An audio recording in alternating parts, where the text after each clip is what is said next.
Mengapa ya Pak ya? Ketika kita seharusnya menjadikan firman itu dasar segala sesuatu, tapi seringkali kita salah mengartikannya. Ya, ada satu hal yang penting yang seringkali diabaikan oleh orang Kristen sendiri, yaitu masalah menafsirkan Alkitab.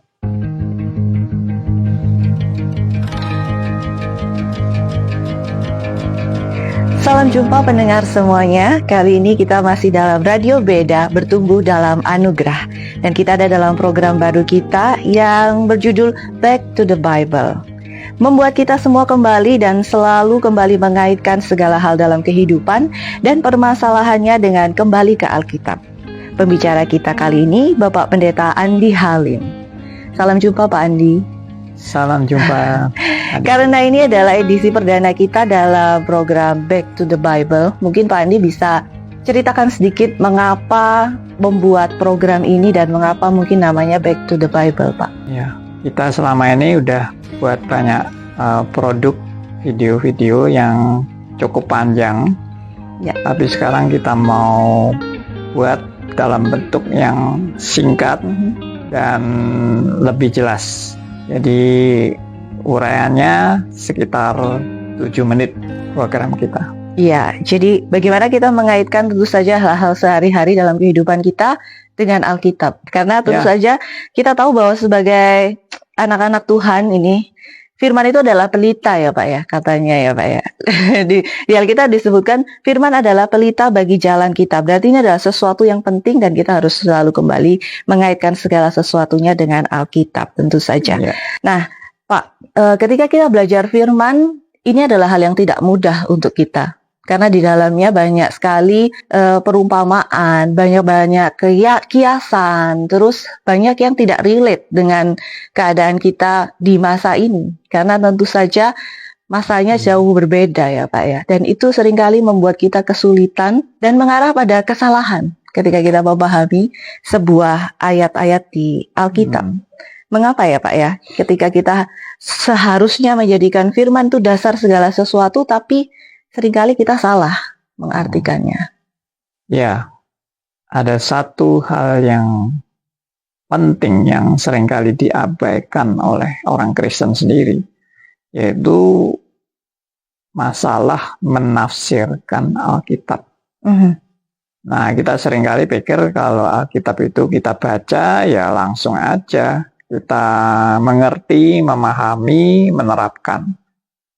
Tetapi faktor menafsirkan itu diabaikan. Nah, padahal menafsirkan itu suatu hal yang sangat penting. Kalau kita tidak menafsirkan, kita akan bisa salah memahami, salah nangkep maksudnya, ya, sehingga penerapannya juga bisa salah. Nah, itu fatal kalau sampai kita membaca Alkitab tapi kita tidak mengerti bagaimana menafsirkan dengan benar. Itu maksudnya kalau secara tekstual saja gitu ya Pak ya? Hanya membaca secara kata-kata di dalam Alkitab itu tanpa menafsirkan, kita mungkin akan salah begitu ya Pak ya jadinya ya. Jadi misalnya contohnya yang sederhana, misalnya ada kata jangan membunuh.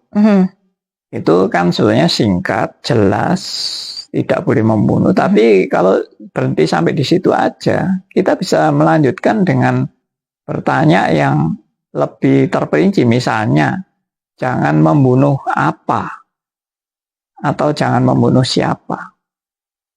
Nah, kalau jangan membunuh apa kan berarti, berarti semua makhluk hidup nggak boleh dibunuh. Karena ayatnya cuma bilang jangan membunuh titik. Gitu.